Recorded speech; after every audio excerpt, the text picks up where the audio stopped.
It's nice to see everyone in shul today, but a reminder that next Shabbat is going to be quite special, I hope. Bet Tikva has, for many years, had a very special service honoring our veterans and all those who fought for freedom. We're going to do the same thing this year with a special guest joining us from the Canadian Forces. And I just heard our Member of Parliament is going to join us. And I want to encourage everybody who is able to be here with us in shul to hear the conversation with our special guest, and also to pay tribute to the Canadian Forces, who have actually, in the past year and a half, taken on a lot of work in combating the pandemic, in addition to their service in Canada and around the world.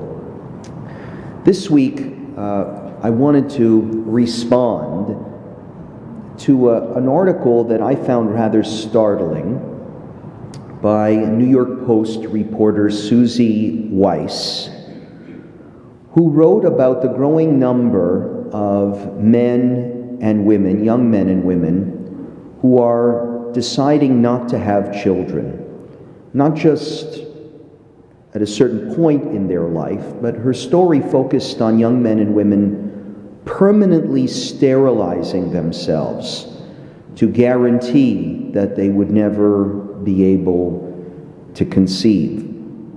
And since this week's Parsha is all about Abraham's quest to find a wife for his son Isaac, his quest to ensure that this covenant would continue beyond his passing, I thought that it would be a convenient week, rather appropriate week, to talk about procreation from the perspective of the Torah.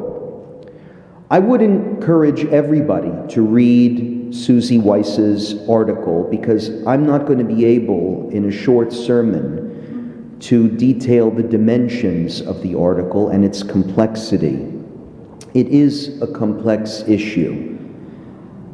But just out of curiosity, I looked at the data here in Canada that was available online.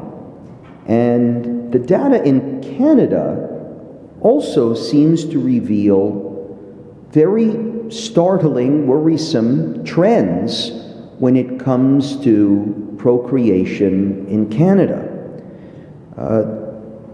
The numbers here are particularly severe. The number of babies born last year in Canada fell to a 15-year low, and that's even taking into account the growth in the national population. The annual decline from 2019, 3.6%, was the greatest year-over-year decline in 14 years. It was noted in every province and every territory in Canada. And this downward trend is consistent in most of the industrialized world. In places like the United States and Australia, it's the same thing. Now, there's no question that some of you are thinking, well, it's because of the pandemic. Well, I would say that you might think the reverse. With people being stuck at home so much, maybe we would have a baby boom. But new research by the Institute of Family Studies found that the desire to have a child among American adults decreased since the onset of the pandemic by 17%. Maybe because it's been a very difficult time to go out and meet people, and maybe it's because many of the policies, our responses to the pandemic, have made it quite challenging for parents to manage the responsibilities of both work and family life. I can speak about that from personal experience. But it's more than just the pandemic. The number of births in Canada, as I said, has been decreasing for a very long time now. And the shutdowns and the stay-at-home orders are really just the latest challenges in the face of those who struggle with the thought of having a family. There is the high cost of college and university, which requires students to take out hefty loans and work for a substantial number of years in order to pay them back. There's the huge financial pressures associated with having children, everything from putting food on the table and a home in which to live. The costs of both have been skyrocketing recently, and salaries have not kept up. And there's the challenges and the pressures of the workplace. A 2021 McKinsey study found that mothers were more than twice as likely as fathers to worry about their performance being judged negatively due to caregiving responsibilities. And there's also the hurricane of spiritual, cultural, and environmental forces swirling around us that have made the world seem like it is a broken place, a burning planet, with rising rates of inequality and a planet marching towards climate catastrophe. With all of these contributing factors, it's actually not that hard to understand why rational, good people might just say no to having children.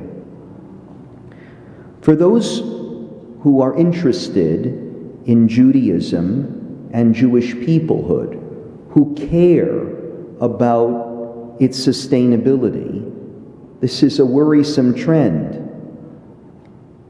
I'd like to explain why, but before I do, 4 caveats. Caveat number 1. There are many people worried about the future of our planet and about the destruction and wanton usage of the limited resources borne by our ecosystem. Foregoing children can be a gift to the planet, there's no question. Better than buying a Tesla. It's effective. I can't argue with that. And to those who might rejoice at declining birth rates for these reasons, I concede that any argument I offer today will not resonate. All I can offer in response is that my words today are meant particularly for the Jewish community. I'm a rabbi speaking in a synagogue, and let's remember that Jews make up less than 0.2% of the world's population. We are all responsible for the planet's well-being, but I don't think it's unreasonable for us as a people to request just a little bit of leniency on the expectations of our community, given how few of us there are in the world and the ethical and the moral tradition that we embody and have bequeathed to the Western world over the centuries. That's caveat number 1. Caveat number 2. I recognize that there is something unsettling and uncomfortable about a man talking about fertility, an issue that most particularly and intimately relates to the decisions that women make about their bodies, their wombs, their lives. I want to emphasize that my thoughts this morning are not meant to be gendered in any way. The questions of whether or not to get married and whether or not to have children are faced equally by both men and women, young and old, even gay and straight. I'm speaking to everyone. Caveat number 3. Whether you are a man or a woman, the issues of marriage, children, and family are highly sensitive and personal, with most couples and individuals coming at these decisions with significant emotional, ethical, and intellectual contemplation. What I am able to offer from the pulpit are the ideas and ideals of Judaism on this issue, but we must recognize that everyone's individual and family situation is unique, and the proper place to discuss the implications of these struggles is in my office, not the pulpit. And we should always remember, it should go without saying, the quote from Pirkei Avot, do not judge your fellow until you have reached his place, which is another way of saying, don't judge your fellow. And finally, caveat number 4, there is a big difference between the experience of couples who cannot have children and the couples who choose not to have children. I have counseled many couples over the years struggling with infertility and couples who genuinely lack the emotional or financial resources to care for children. None of my remarks today apply to those facing such challenges. All these couples are entitled to, all these individuals are entitled to, is our support, our prayers, our friendship, our encouragement. But for those who are choosing not to have children, who do have the resources and the ability, the Torah is certainly not silent. It is well known that procreation is the first commandment in the Torah. Peru urvu umil'u et haaretz. Be fruitful and multiply and fill up the earth. While it takes time for the halakha to delineate the specifics of that commandment, the stories of our patriarchs, like the one we read this morning, include extensive accounts of the great pain caused by infertility and the great joy that children bring to their parents. From the Torah's perspective, children are a blessing, period. When God blesses Abraham, he says, look toward the heavens and count the stars if you are able to count them, so shall your offspring be. As Jewish law began to take shape, there was disagreement about the exact parameters of the Mitzvah of Procreation. The house of Shammai argued that it meant you have to have 2 boys. The house of Hillel said 1 boy and 1 girl.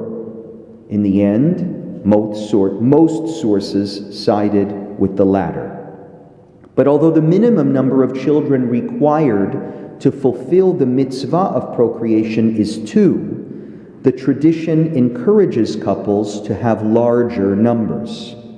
This is what Maimonides writes in the Mishnah Torah. I quote, even after a person has fulfilled the biblical command to be fruitful and multiply, he is still commanded by the sages to be fruitful and multiply all the time that he has the strength. For one who adds a soul to Israel is as though he built a whole world. Though there are some who believe we should never inquire into the purpose of a mitzvah, others have tried to understand why procreation became so important in Judaism. I want to submit to you 2 dominant opinions. One from the late Rabbi Robert Gordis, used to be a conservative rabbi, and another from the late Rabbi Jonathan Sachs. For Gordis, the origins of the commandment to procreate come down to numbers. It's about demographics. Halachists like Maimonides lived in the medieval world, where the very preservation of the Jewish community depended on a high birth rate without restriction or qualification. Why? Because of famine and disease and frequent and violent expulsions and massacres and forced conversions. The population of Jews did not increase at all during the medieval period. That's centuries and centuries, and in fact, did decline significantly in certain places at certain times. While our modern context has changed, Gordis and others consider our modern demographic challenges to be just as unsettling. Thank God we don't have wild persecution, but we do have powerful forces of seduction that are drawing many people away from Judaism and into the general secular culture through assimilation and intermarriage and a commitment to work over family. The premise for Gordis is that Judaism cannot survive without Jews. And no matter what motivates our love of Judaism and our desire to see it perpetuated, whether it's survival of the covenant, whether it's the sacred mission of the Jewish people to the world, maybe it's tikkun olam, maybe it's our response to the Shoah, Fackenheim's famous 614th commandment. Whatever it is that motivates our desire to see Judaism perpetuated, you have to admit, we're not going to survive without Jews.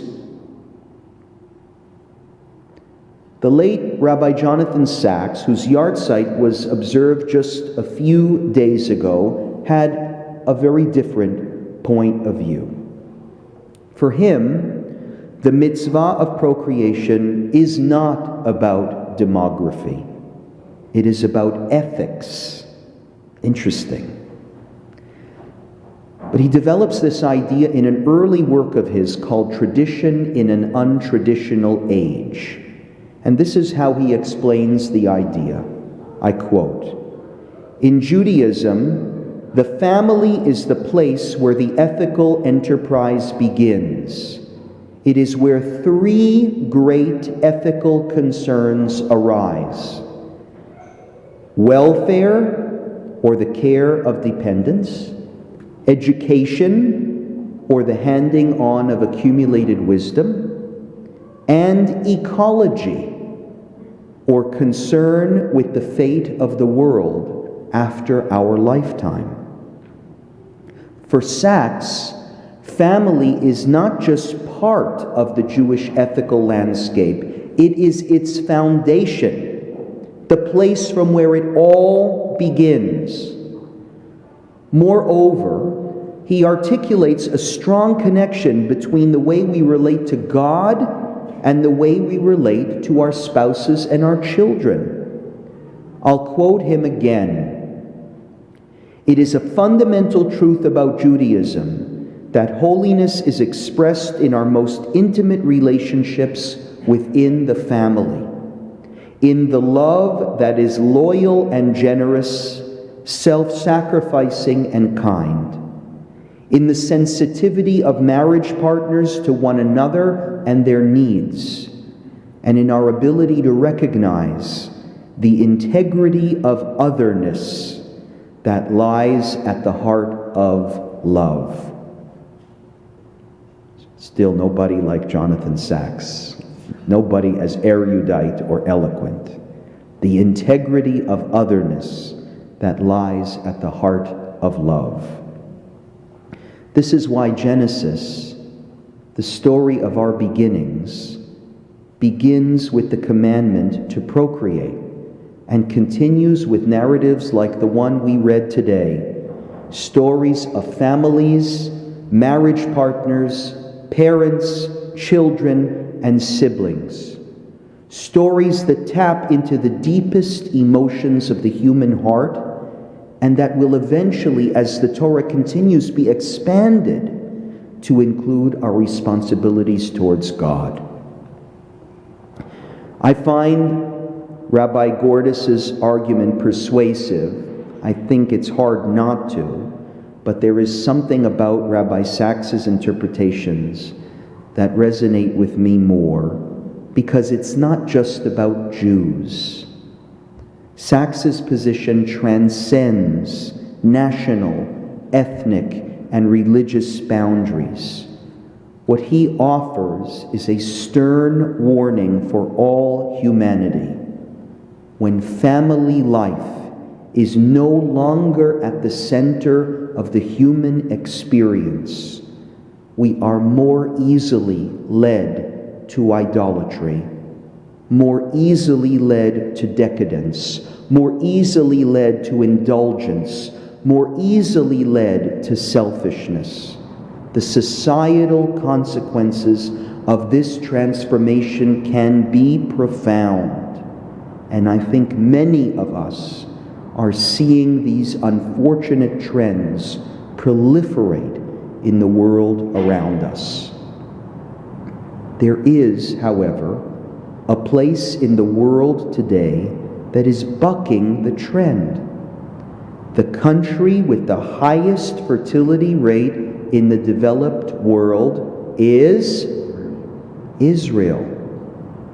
Even if you take Palestinians and Haredim out of the equation, which I know many of you are thinking, Israel's fertility rate remains the highest in the OECD.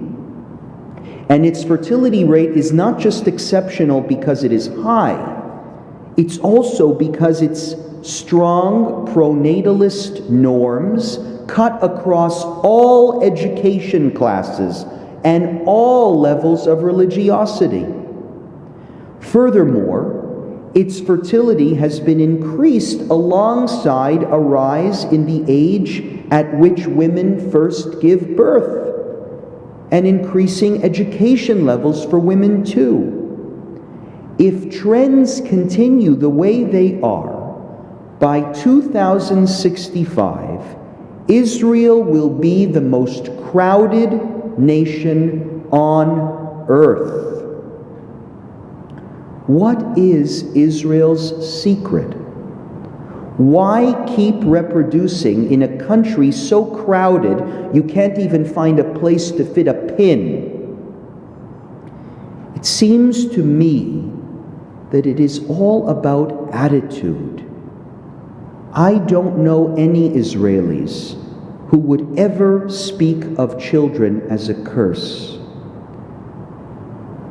I don't know even secular Israelis who are not educated in the history of Jewish peoplehood from a very young age and therefore have a strong understanding of the Jewish story and their obligation to see it continue. They tend, Israelis in general, to have a more profound understanding of the sacrifices we have made as a people and the terrible losses that we have endured.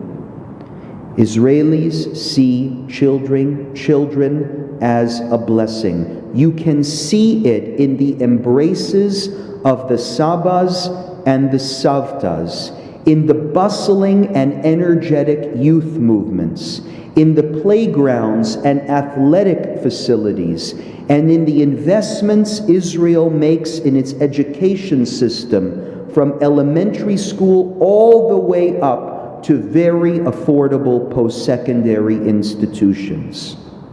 The country even leads the world in providing resources for children with special needs, like the Alut Center for Children with Autism that is being partially funded by donations from our Toronto JNF Negev dinner that will be held next month. Israel's national birth rate is an expression of positive values, hope in the future, and a willingness to take on responsibility with confidence. Israelis pay more taxes, but part of those taxes go to support pro-birth, pro-family policies. For example, proportionally speaking, more in vitro fertilization procedures are performed in Israel than anywhere else in the world, and they are free for all citizens, whether Christians or Jews or Arabs, until you have had, guess how many children? 2. They know their Torah. And it must be said that despite all its challenges, Israel consistently ranks as one of the happiest countries in the world. And to put it crudely, happy people make babies. So with all the caveats that I offered at the beginning of my remarks, it seems to me that Jewish tradition is rather clear on this question, and in its response to those who choose to reject family life. Having a family and raising children remain crucially important in Judaism and foundational to the well-being of society. Everyone's personal situation is different. I say it again. But generally speaking, Pru urvu, be fruitful and multiply, remains an obligation for every Jew, whether it's through natural childbirth or surrogacy or adoption. And if you don't have children, or if they're already grown up, you can still perform that mitzvah by regarding children as the blessings that they are, supporting them, supporting their educations, and helping their parents with little things and big things to the best of our abilities. It is our responsibility as a community to make sure that nobody blames the high cost of Jewish life for choosing not to have children. And there's more we can do to encourage family happiness in the home, so people don't go looking for that happiness outside of it. Finally, it is our responsibility as a country to make sure Canada is a hopeful and optimistic place, where people feel good about their children's prospects for success and achievement, where we are turning the tides of climate change in the right direction, and where parents and other caregivers who work are not penalized in any way for taking care of their families when they have to. It takes a village. You know it. It takes a village. And we all have to be partners in building it. Ur'ei banim levanecha, shalom al Yisrael. May we see the children of our children and peace upon Israel. Shabbat shalom.